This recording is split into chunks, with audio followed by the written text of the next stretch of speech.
Assalamualaikum warahmatullahi wabarakatuh.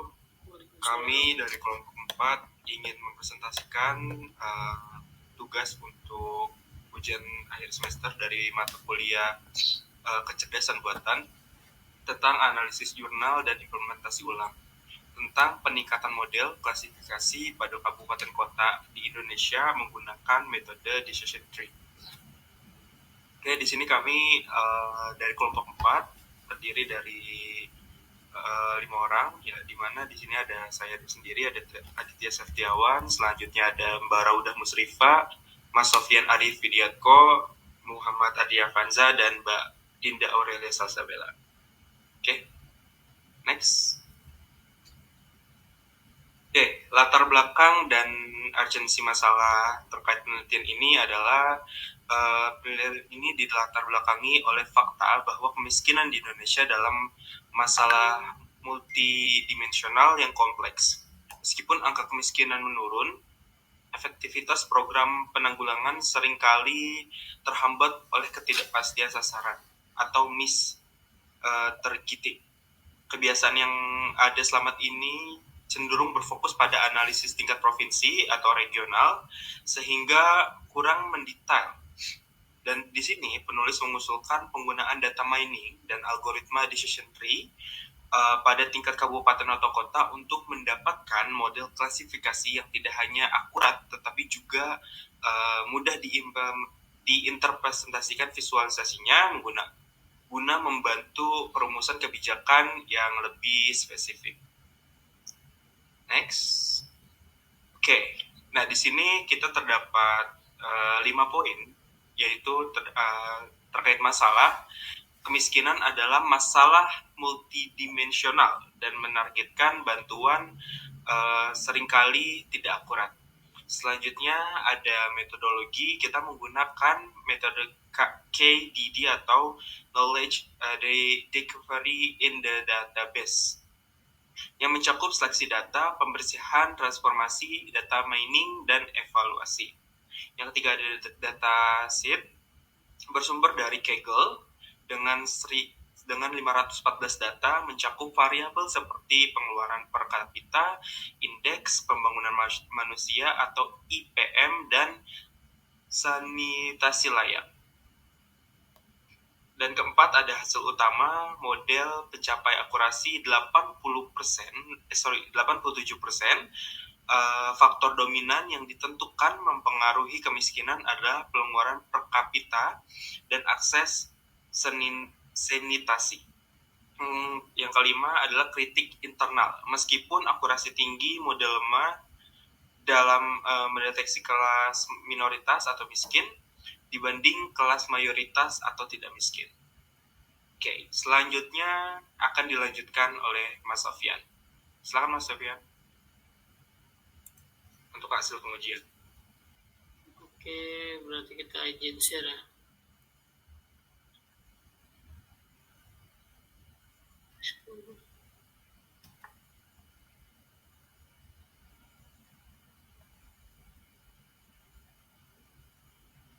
Kelihatan ya? Baik, di sini saya ingin mengimplementasikan ya berdasarkan data dari isi jurnal. Di sini kami telah mendownload data, di mana data ini ada di Kaggle ya. Di sini udah kita download. Data itu sebanyak 514 data, yaitu tentang klasifikasi tingkat kemiskinan di Indonesia. Kemudian di sini kami mengkoneksikan data tersebut melalui Google Drive. Oke, kita koneksiin dulu. Setelah koneksi, kemudian kita running importnya untuk mengecek datanya. Kurang lebih seperti ini. Kemudian selanjutnya proses seleksi data ya, dimana di sini Ya, data bertujuan untuk memilih atribut yang relevan, antaranya provinsi dan kabupaten kota. Nah, di sini berdasarkan kode yang dimiliki dari jurnal tersebut, di sini kita ada DF sama dengan drop ya, sesuai dengan data selection. Kita coba running. Nah, perbedaannya di sini sebelumnya itu terdapat provinsi dan kabupaten kota kolomnya, kemudian kita drop untuk menghilangkan ya. Jadi sehingga yang tampil hanya beberapa kolom saja. Kemudian untuk proses selanjutnya itu ada tahapan data cleaning atau pembersihan data, di mana data tersebut itu dia berdasarkan jurnal ini klasifikasi berdasarkan kemiskinan ya. Kita coba running. Nah, ini udah diklasifikasi. Kemudian untuk data selanjutnya berdasarkan jurnal di sini transformasi data ini juga mencakup normalisasi nilai untuk meningkatkan performa algoritma. Oke, sini saya juga udah punya kodenya. Kita tes running, dimana ini itu untuk perubahan utama yang dilakukan adalah untuk mengubah tipe data kolom dari tipe objek menjadi float 64. Terus tipe data objek biasanya digunakan untuk data teks atau data kategorikal, sedangkan float digunakan untuk data numerik. Kemudian algoritma decision tree bekerja dengan data numerik sehingga memerlukan agar data diproses oleh algoritma. Kurang lebih seperti itu. Setelah dilakukan transformasi data, selanjutnya kita ke data mining, di mana itu split data ya. Kita coba running. Sini sudah sesuai dengan data kode ya, atau data program yang dimiliki oleh jurnal. Kemudian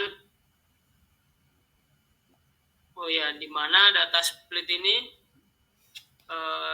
data dibagi menjadi 80% data latih dan 20% data uji untuk mengevaluasi kemampuan generalisasi model. Dengan split data yang tepat, performa model diuji pada data uji memberikan akurasi sebesar 87%. Ini berdasarkan data jurnal yang ditulis ya. Kemudian kita ke proses evaluasi, di mana proses mengukur kinerja suatu model machine learning. Evaluasi ini bertujuan untuk mengetahui seberapa baik model dapat melakukan tugasnya. Kurang lebih seperti ini. Nah, oke. Di mana kode ini adalah kode untuk mengevaluasi kinerja decision tree dalam memprediksi tingkat kemiskinan. Oke. Berdasarkan hasil evaluasi dari jurnal, dia menunjukkan akurasinya 0,87, sedangkan data yang kita tes ini dia lebih bagus ya, 0,95.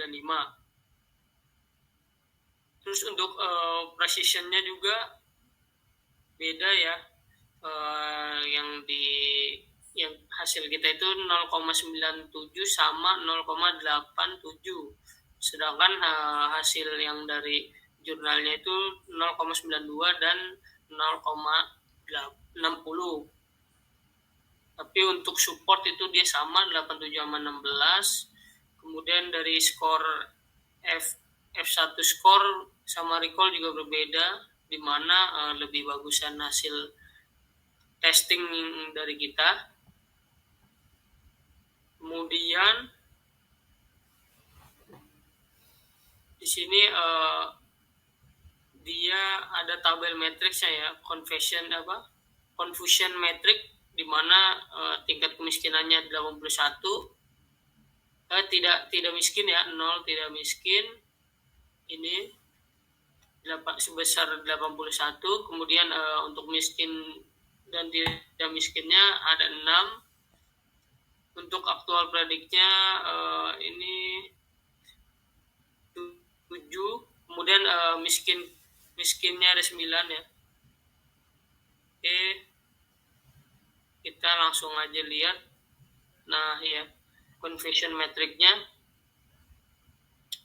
dari hasilnya dia lebih tinggi untuk hasil data tidak miskinnya ya, sebesar 81, sedangkan yang kita tes hanya mendapatkan 78.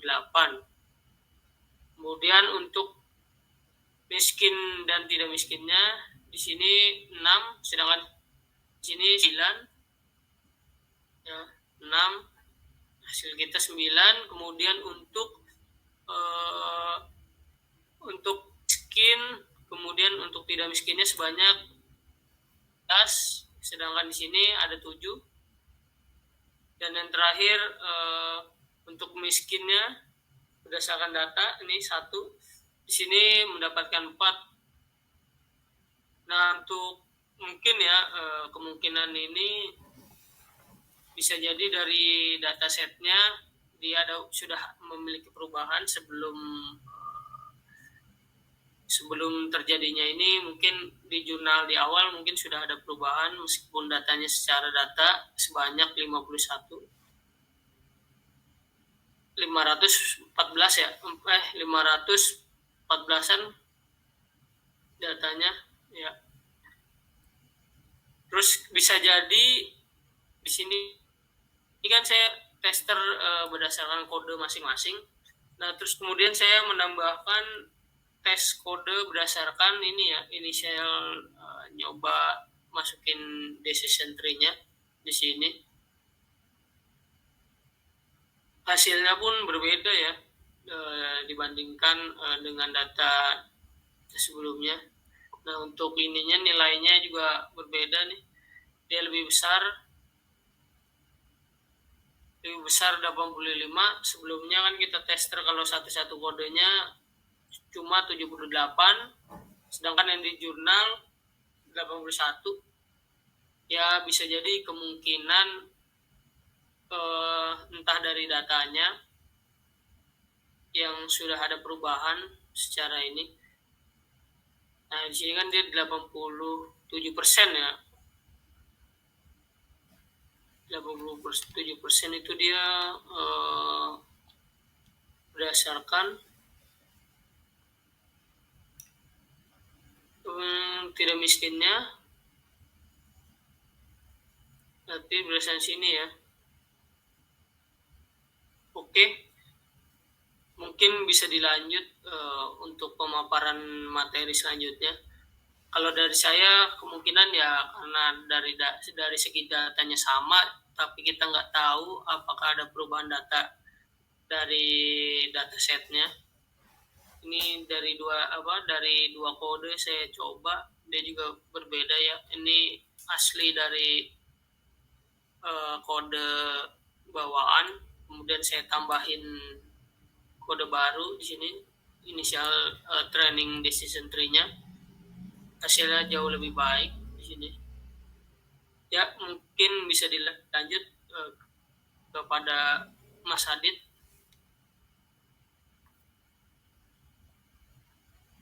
Oke, terima kasih Mas Sofian atas pemaparannya terkait perbandingan datanya. Selanjutnya akan dilanjutkan oleh Mbak Rauda. Silakan Mbak Rauda. Baik, untuk selanjutnya seperti yang sudah dijelaskan oleh Mas Sofian, di sini ada perbandingan hasil dan analisisnya.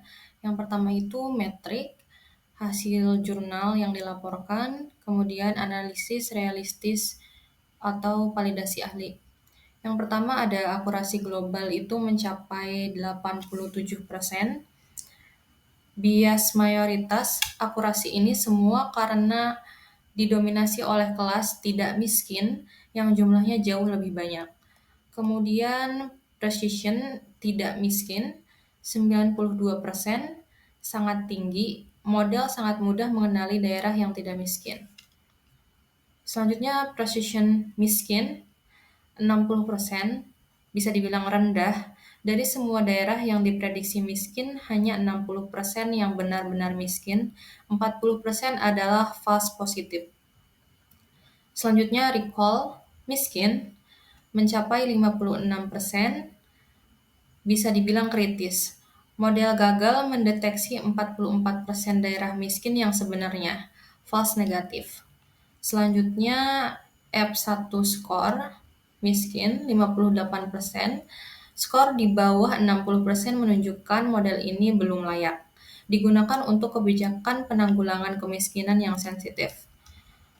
Dalam kasus ini, false negatif memprediksi daerah miskin sebagai tidak miskin jauh lebih berbahaya daripada false positif. Selanjutnya, Mas.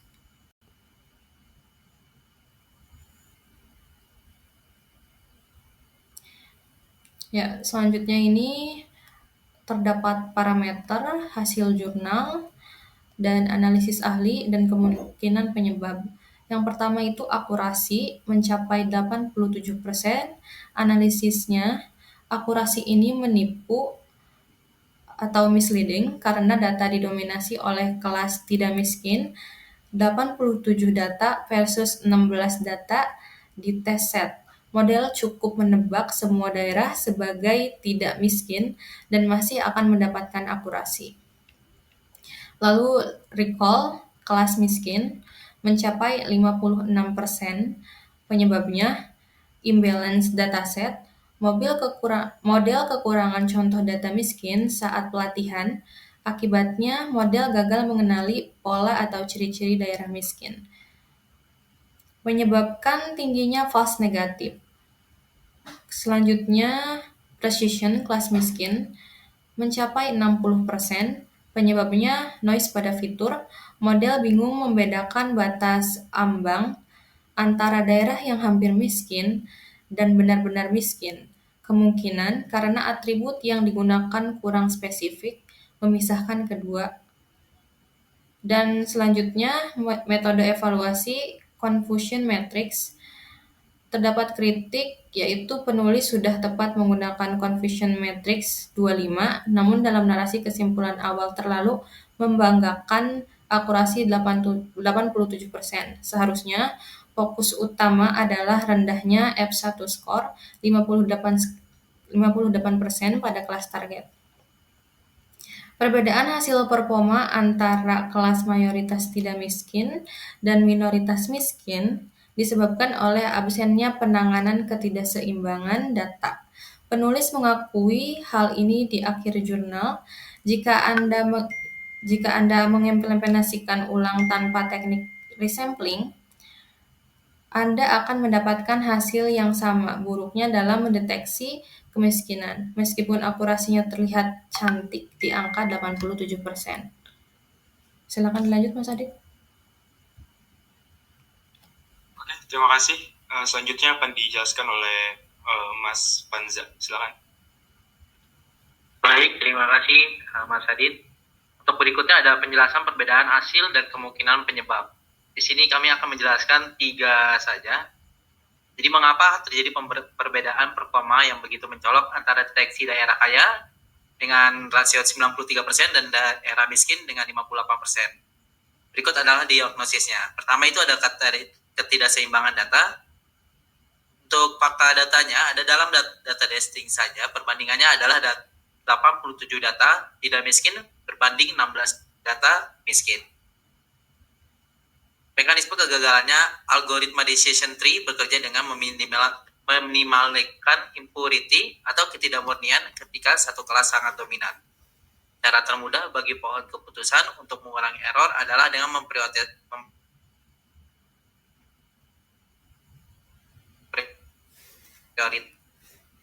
memprioritaskan kelas menengah menjadi bias terhadap ciri-ciri daerah tidak miskin. Berdasarkan data jurnal, terdapat kesenjangan signifikan antara akurasi global 87% dan kemungkinan mendeteksi kemiskinan recall 56%. Berikut adalah analisis penyebab teknisnya. Untuk bukti jurnal ada pada data testing, terdapat 87 data tidak miskin berbanding hanya 16 data miskin. Untuk dampaknya, algoritma decision tree secara alami akan memprioritaskan kelas mayoritas untuk memaksimalkan akurasi global. Akibatnya model menjadi malas dan cenderung menebak tidak miskin, karena peluang hanya sebenarnya lebih besar secara statistik. Untuk yang kedua, ada ambiguitas pada fitur penentu. Untuk penyebabnya ada kemungkinan terdapat daerah miskin dan hampir miskin yang memiliki nilai fitur sangat mirip beririsan. Decision tree standar membuat pemisahan tegak lurus, misal jika pengeluaran kurang dari 500.000, maka miskin. Namun realitas kemiskinan seringkali terjadi memiliki batas tegas. Dengan daerah pengeluaran sedikit, batas maksimal mungkin memiliki karakteristik sanitasi yang sama buruknya yang di bawah garis kemiskinan, membuat model bingung dan menghasilkan false negatif. Untuk analisisnya, ada berbagai penulis mengakui kelemahan ini disimpulkan menjadi satu. Jurnal tidak menerapkan teknik resampling seperti smooth atau sintesis minority oversampling teknik atau undersampling pada tahap pre-processing. Efek tanpa smooth pada model belajar pola kelas miskin dari sampel yang sangat sedikit, hanya 18 di tes set, sehingga pola tidak tergeneralisasi dengan baik. Baik, terima kasih. Saya balik kepada Mas Adit. Oke, selanjutnya akan dijelaskan oleh Mbak Bella. Silakan Mbak Bella. Selanjutnya yang ketiga adalah kurangnya optimasi model atau hyperparameter tunning. Penelitian ini tampaknya menggunakan parameter default dari algoritma decision tree. Tidak disebutkan adanya proses pruning atau pemangkasan pohon atau pengaturan kedalaman pohon atau max depth. Dampaknya, pohon keputusan mungkin mengalami overfitting pada data latih mayoritas, tetapi gagal melakukan generalisasi pada data uji minoritas. Hasilnya dari analisis, penulis menghapus atribut provinsi dan kabupaten kota, padahal dalam studi geospasial ekonomi, lokasi seringkali memiliki korelasi kuat. Misalnya provinsi di Indonesia Timur mungkin memiliki karakteristik kemiskinan yang berbeda dengan di Jawa. Efeknya adalah menghapus konteks geografis, mungkin menghilangkan pola lokal yang penting bagi decision tree untuk membedakan kemiskinan di area yang spesifik. Oke, selanjutnya ada rekomendasi perbaikan atau next step, di mana berdasarkan kelemahan yang ditemukan atau recall rendah dan bias kelas, berikut adalah langkah perbaikan Concord yang disarankan jurnal untuk penulis. Di antaranya yaitu penanganan data tidak seimbang atau handling imbalance data. Ini adalah langkah wajib yang disarankan penulis untuk penelitian selanjutnya, di mana menggunakan teknik smooth, synthetic, minority oversampling teknik.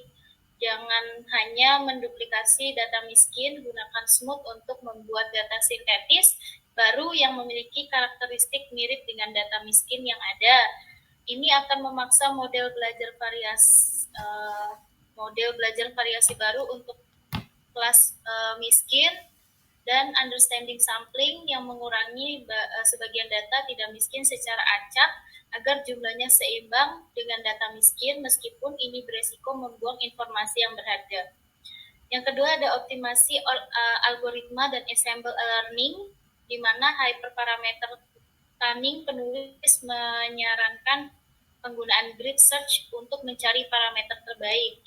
Anda harus mencari kombinasi optimal untuk parameter seperti kriterion Gini atau entropi, max depth, dan min sample split. Gunakan random forest. Jurnal menyarankan eksplorasi algoritma lain seperti random forest. Random forest adalah kumpulan dari banyak decision tree dengan menggabungkan hasil dari banyak pohon. Bias dari satu pohon dapat diredeem, yang biasanya akan meningkatkan akurasi pada kelas minoritas dan mengurangi varians. Yang ketiga, penambahan dan rekayasa fitur. Featuring engineering, di mana perluasan data penulis menyarankan menambahkan fitur yang relevan, mengingat kemiskinan bersifat multidimensi, variabel seperti akses internet, jurnal penerimaan bantuan sosial, atau tingkat pendidikan kepala rumah tangga bisa ditambahkan untuk membantu model membedah daerah miskin dengan lebih tegas. Selanjutnya, analisis spesial yang mengembalikan fitur wilayah, provinsi, atau pulau yang sebelumnya dihapus, namun mengubahnya menjadi representasi numerik, misalnya rata-rata kemiskinan per pulau. Ini bisa menangkap konteks bahwa kemiskinan di Jawa mungkin berbeda karakteristiknya dengan di Papua. Dengan menerapkan rekomendasi nomor 5 ASMUT dan 5B, Random Forest, diprediksikan nilai recall untuk kelas miskin dapat ditingkatkan dari 56% menjadi di atas 70-80%, menjadi model jauh lebih layak untuk kebijakan provinsi. Selanjutnya saya kembalikan ke Mas Ade, terima kasih.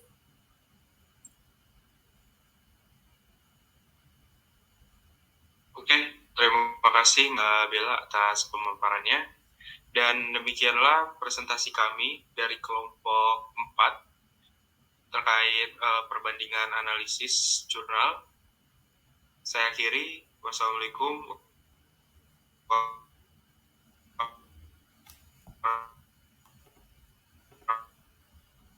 warahmatullahi wabarakatuh.